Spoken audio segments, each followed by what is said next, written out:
up, y'all? I'm Steve with Elev8, and today we got a really cool Elevated 8 with Robert Mickelsen.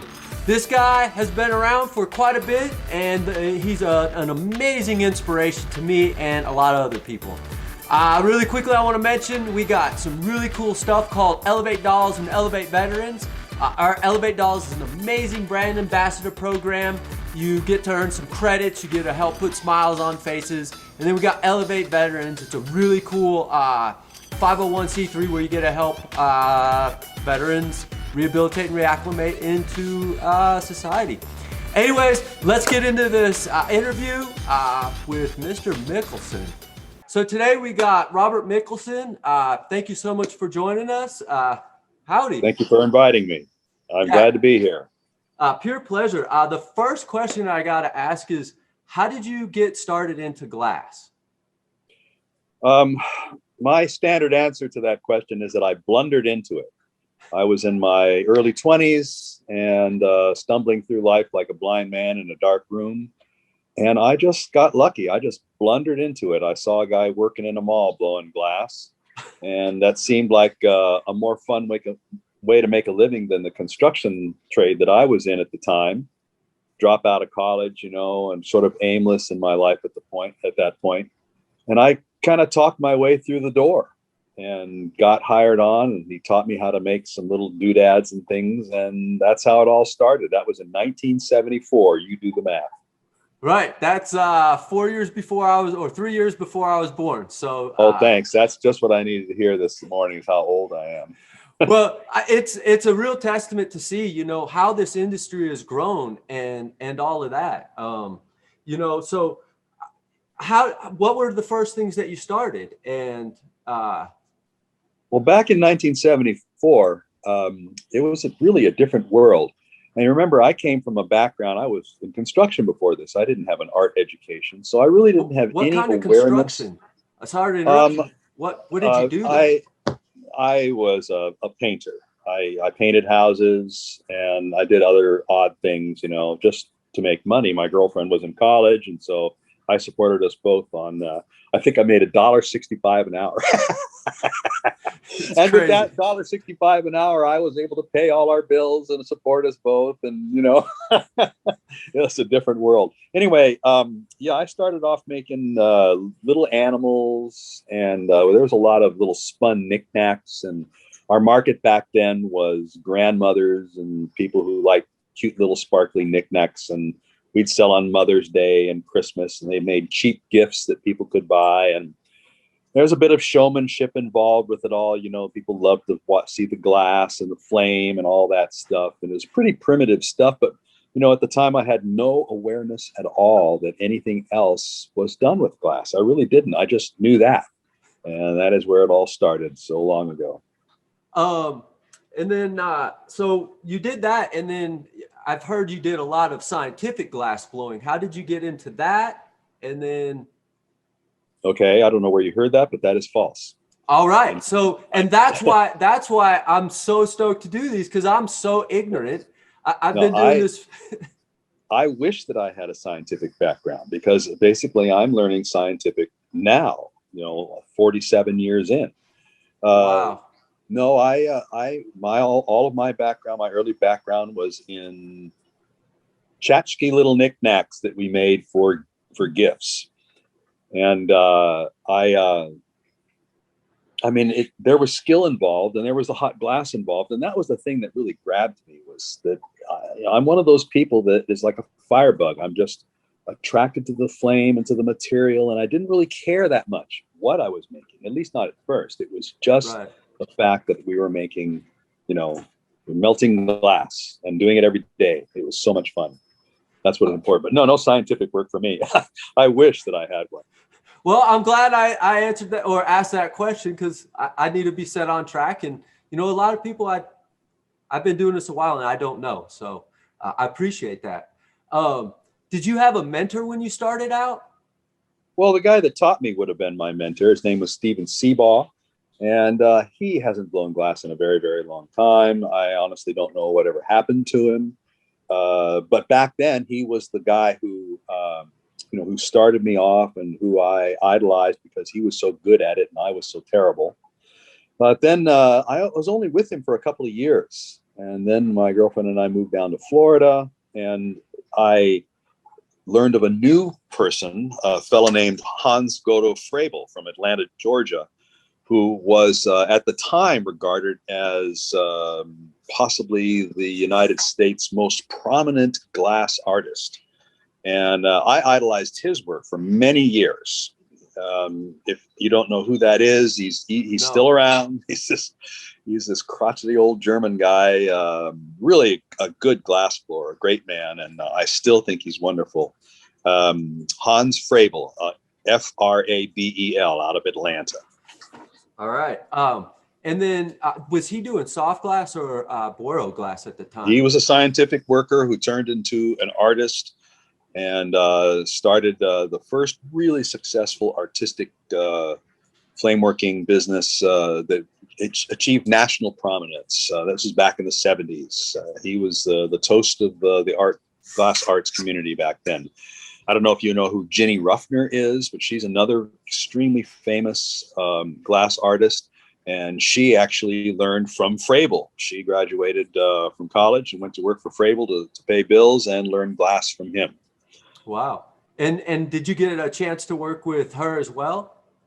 No, I didn't. Jenny, and I've known Jenny for many, many years, but I've never had a chance to work with her. She has a really interesting history too.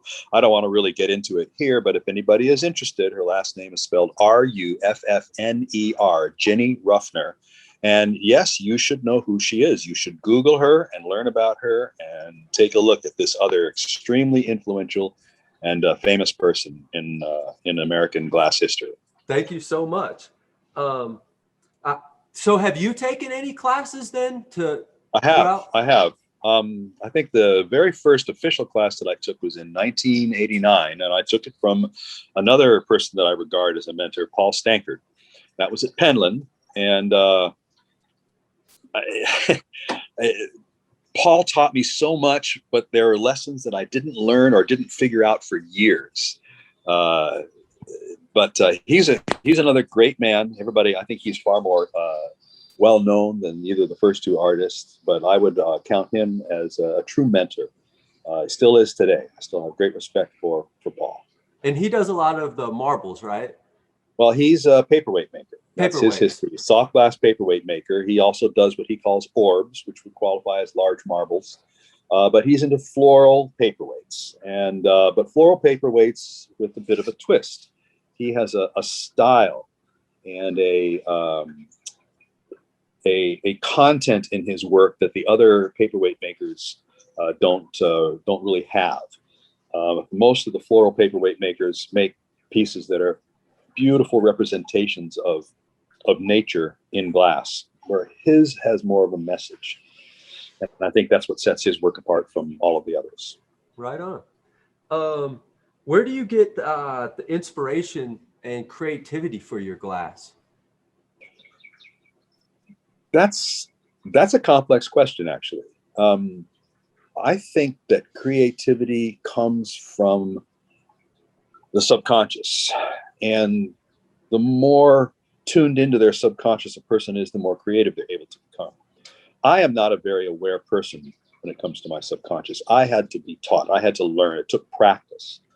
And still to this day, I find that it's almost a magical experience. I tend to get ideas from dreams or in that semi-awake state right before you go to sleep and right after you wake up, that sort of half-conscious state.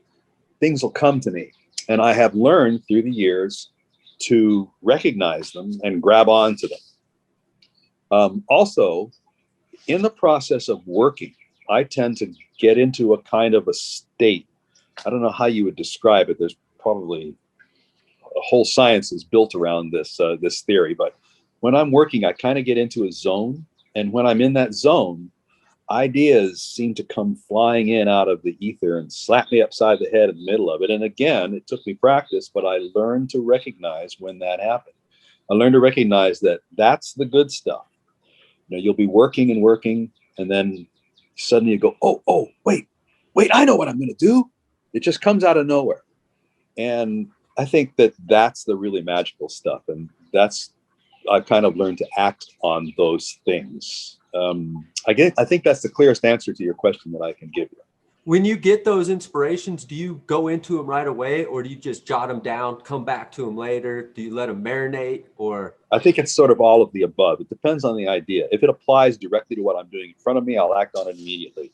If it doesn't, I'll either write down a note that will try to trigger that memory again so I can come back to it, or I'll make a quick sketch, those types of things. When I get an idea waking up in the morning, I'll generally make a note. I don't have a sketch pad or anything right by me, so I'll make a note, and it will it'll trigger the memory. I'll come back to it, and I go, oh yeah, I had this idea. Let's see if I can grab a hold of it and sketch it down. And sometimes I can, and sometimes I can't. Not all ideas are good ones. I get maybe the majority of them are really not tenable. I get a lot of ideas that I'll kind of poke around at, explore, and then I go, nah. So you got that, the exhilarator where you can blow into it and blow the smoke out at the same time. How'd you come up with that idea? What inspired that? That came as a result of collaborations that I did with Subliminal Glass. That's Patrick McDougall and his boys. We were making guns together, and one of us came up with the idea of, wouldn't it be cool?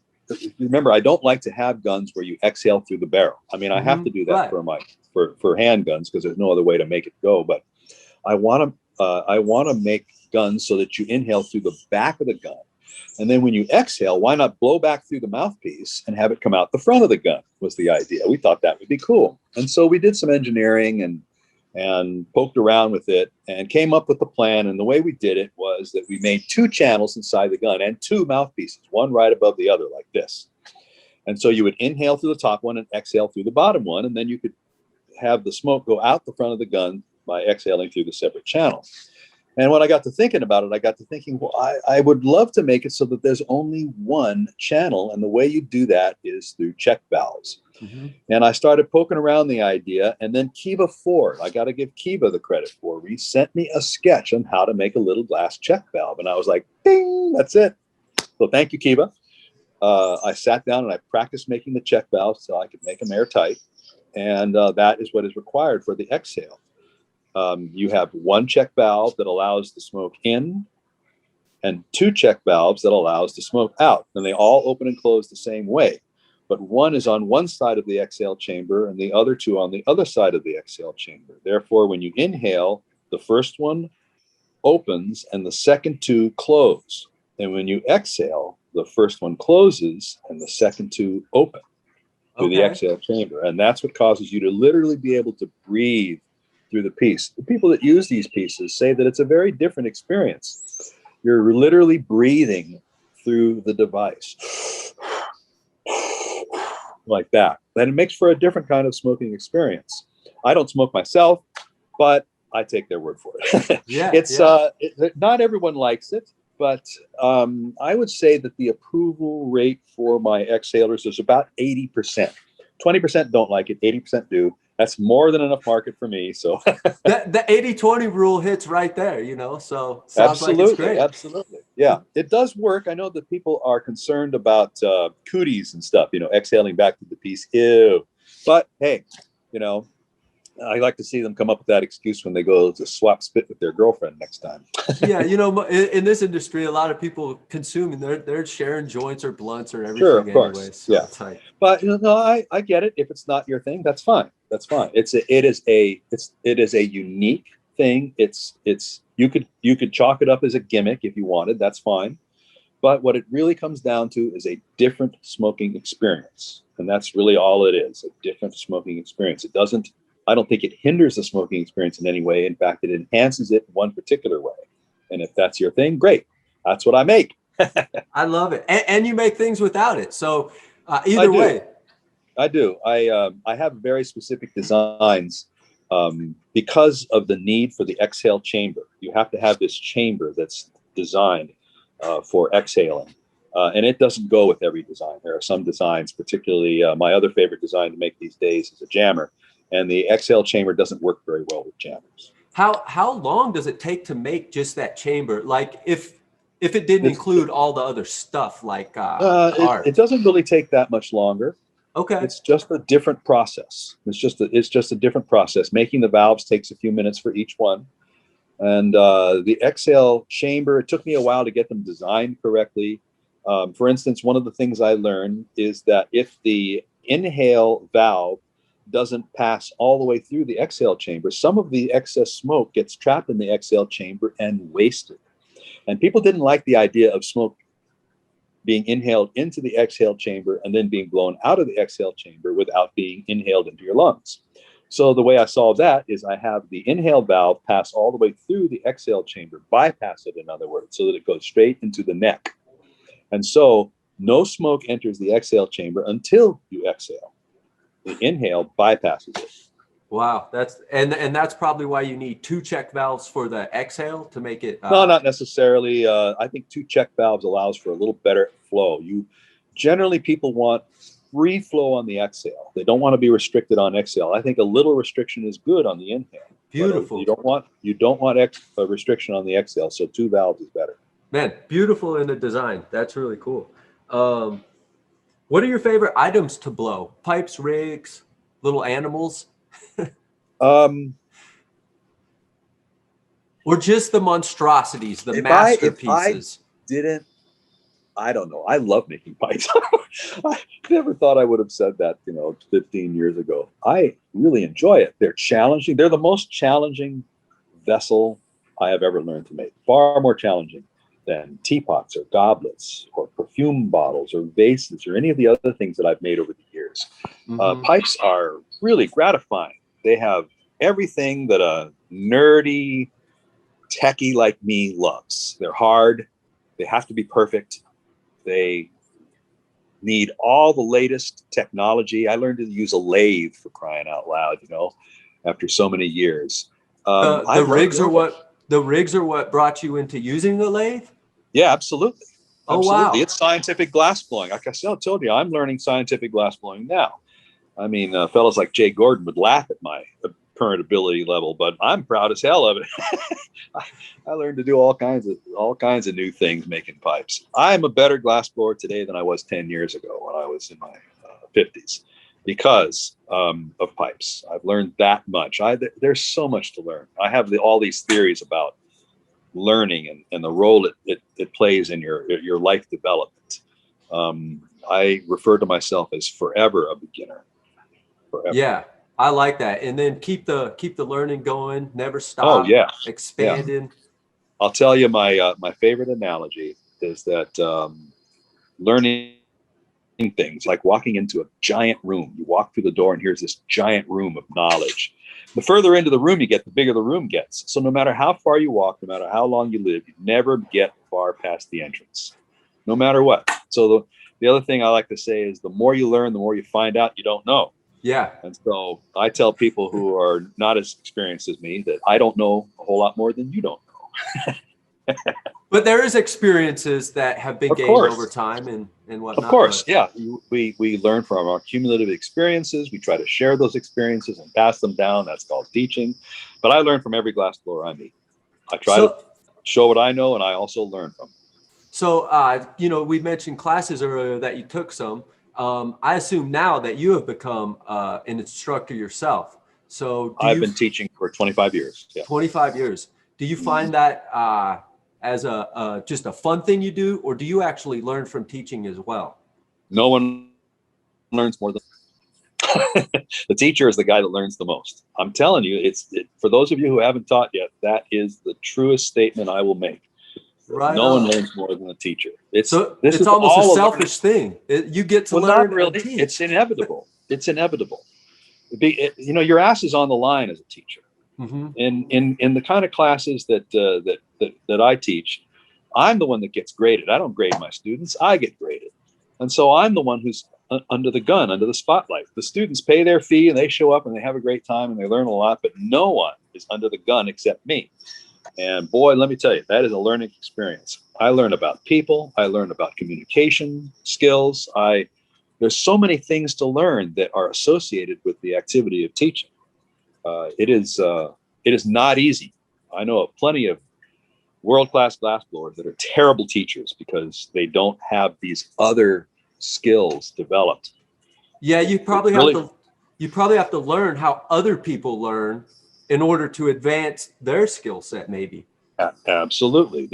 It requires a certain sensitivity to how other people learn. You learn about different people types. Some people are visual learners. You can talk to them until you're blue in the face and it'll go in one ear and out the other. They are incapable of retaining it. But pick up a piece of glass and show them and they've got it forever.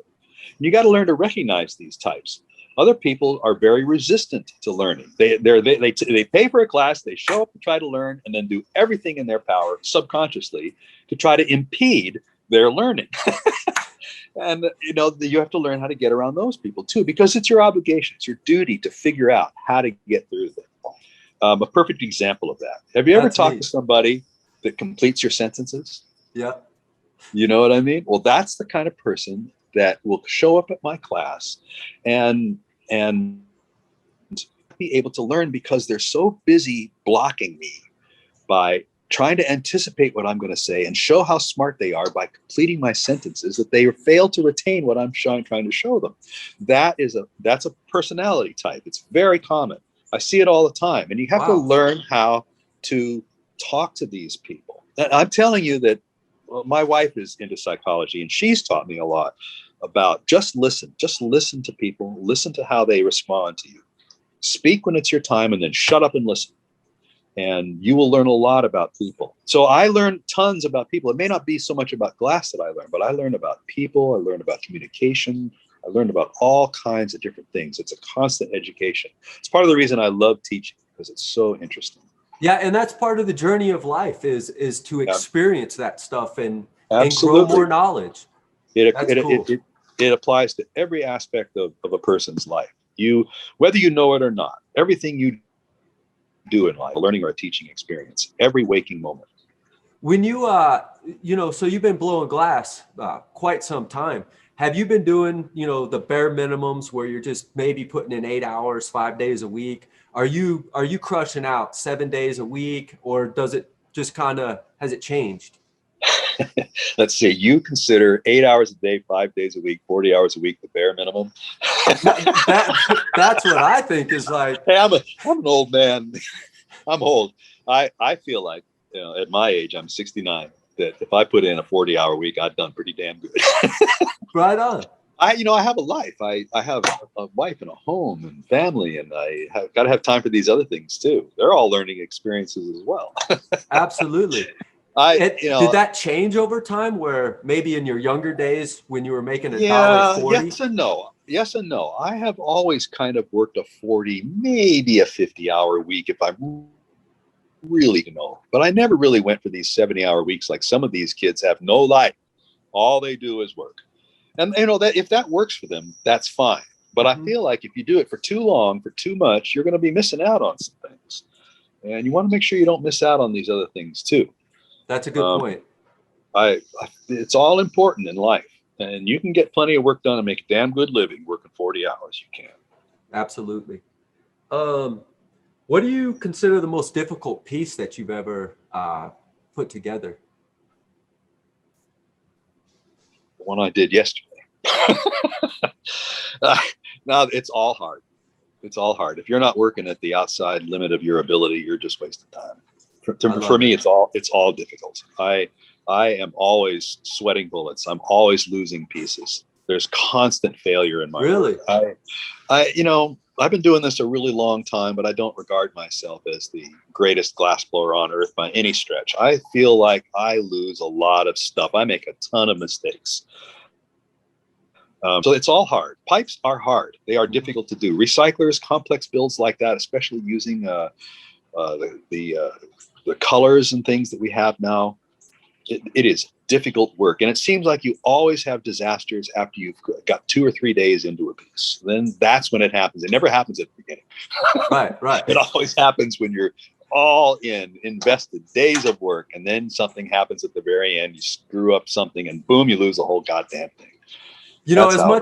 As much as I don't want to hear it, I think it's also a humbling thing to hear that, it's happening to you. It happens Oh, to the glass water will bowl. keep you humble. It will keep you very humble. If you are working the way you should be working, at the edge of your ability, taking risks, the glass will never allow you to get too big ahead. Right. I love that. Do you collaborate often? Often as I can. I love to collaborate. You know, years ago, I used to think that I'd be a terrible collaborator. I thought that too many cooks would, spoil the soup.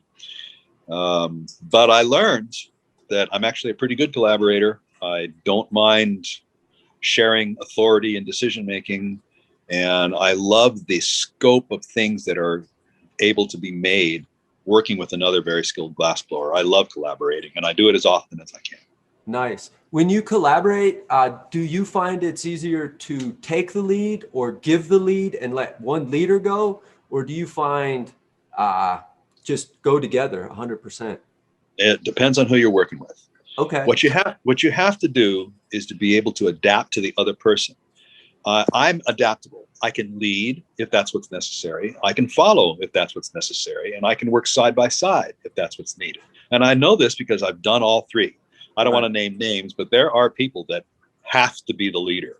They have to. There's no two ways about it. You're not going to get them to follow or anything. And you may as well just, if you're going to collaborate with that person, you may as well just say, okay, you go ahead and lead away. I'll follow. And you'll get a good piece, I think. You get a great piece out of it. That's right. You have to be able to adapt to people when you collaborate. I think the number one requirement for a good collaboration is to check your ego at the door. Just get over it, because the work becomes the goal. No matter what it takes to get there, completing the work, that becomes the goal. Nice. Have you ever competed in any events before? You mean like a flame off? Yeah, No. I guess something like. I never have. I'm really not interested in doing that. Maybe if I was young and coming up, it would be a good way to kind of get some exposure, get my name out there. I know there's a number of young glassblowers that have been very successful in doing that, and I admire that. But for me, nah, I'm not really interested in doing that. Do you like the pressure from that stuff, and that's why you maybe not like it? Because it sounds like you're giving yourself plenty of pressure on your next piece. Right. I don't like constraints. Pressure doesn't bother me, but I don't like constraints. All right. And I feel like the competitive situation puts a lot of restraints on you. Some people are able to work in those, especially prize money. Man, the prize money. Geez, the prizes these people have won, thousands of dollars and torches and equipment and stuff. That prize money is substantial. And so, but it should be them. It should be the young people that go for these awards and compete for these prizes, not the old farts like me. I'm a better judge. I like it.